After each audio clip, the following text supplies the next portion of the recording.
Assalamualaikum warahmatullahi wabarakatuh. Waalaikumsalam warahmatullahi wabarakatuh.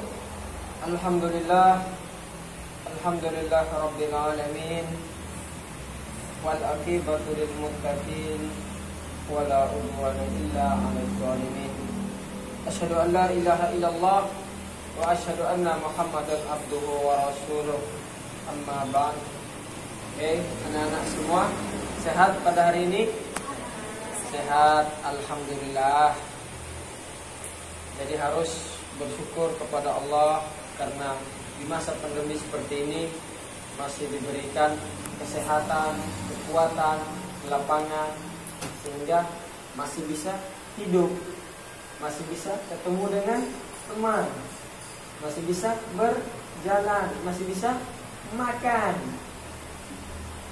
Jadi harus bersyukur. Ya, jadi seperti itu. Nah, jadi pada kesempatan ini kita akan bahas tentang sejarah penulisan Al-Quran. Nah, yang kemarin kita bahas tentang apa? Pertemuan kemarin. Sejarah turunnya Al-Quran, sejarah penurunan Al-Quran. Ya, jadi seperti itu. Nah, sebelum kita memulai pembelajaran, marilah kita buka dengan melafazkan al-basmalah. Bismillahirrahmanirrahim.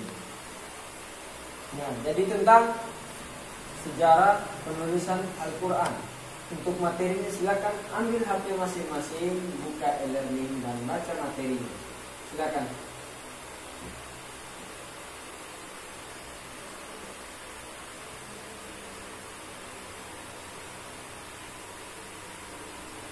Materinya ini sudah dikirimkan 3 hari lagi.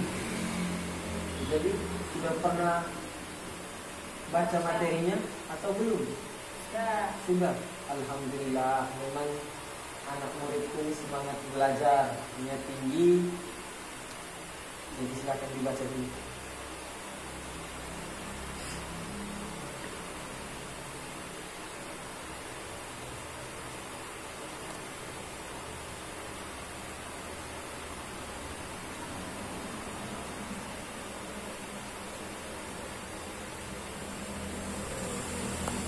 Diturunkan pada masa Nabi, pada masa Khulafaur Rasyidin, dan penyempurnaan penulisan Al-Quran. Jadi kita kurang lebihnya sampai di situ dulu.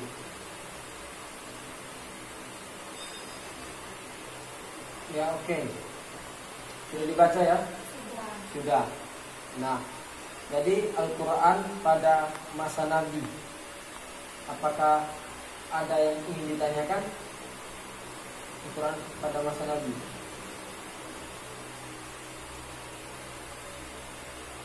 Jadi untuk di masa Nabi Muhammad SAW, ketika Al-Quran diturunkan oleh malaikat Jibril kepada Nabi Muhammad SAW, oleh Allah kepada melalui perantara malaikat Jibril, yang kemudian diteruskan kepada Nabi Muhammad SAW, itu tidak serta-merta diekspresikan dalam hafalan saja, tetapi di situ Al-Quran dituliskan di pelepah kurma,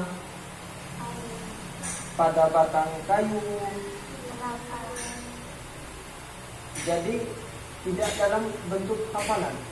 Jadi pada saat itu Al-Quran sudah mulai ditulis. Nah, itu pada masa Nabi. Sangat sederhana.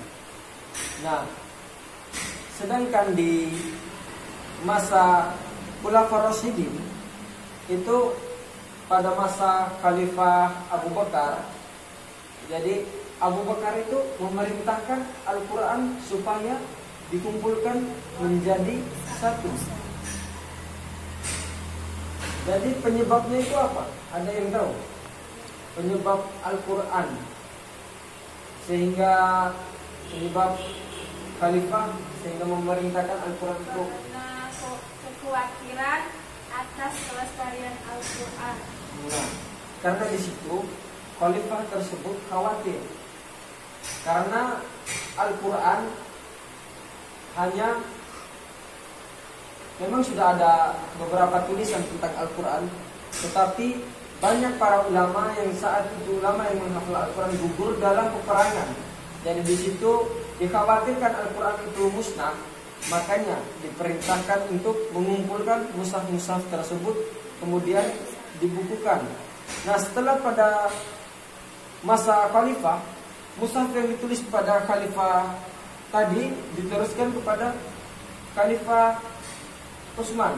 Tetapi pada khalifah Utsman, mushaf tersebut tidak ada harakat, yaitu tanda titik-titiknya. Sehingga orang Arab yang barusan memeluk Islam itu merasa kesulitan karena membaca Al-Quran hanya huruf-hurufnya saja, tidak ada tanda-tandanya saja, tidak ada tanda-tandanya itu. Makanya jadi merasa sulit di situ. Jadi seperti itu. Untuk lebih singkatnya tentang Al-Quran, sejarah penurunan Al-Quran. Nah, untuk lebih lanjutnya, silakan dipahami baik-baik materi tersebut.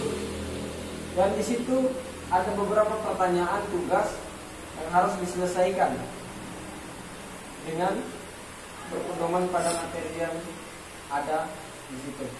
Jadi bisa ya, apa ada kesulitan atau ada yang belum dipahami bisa ditanyakan.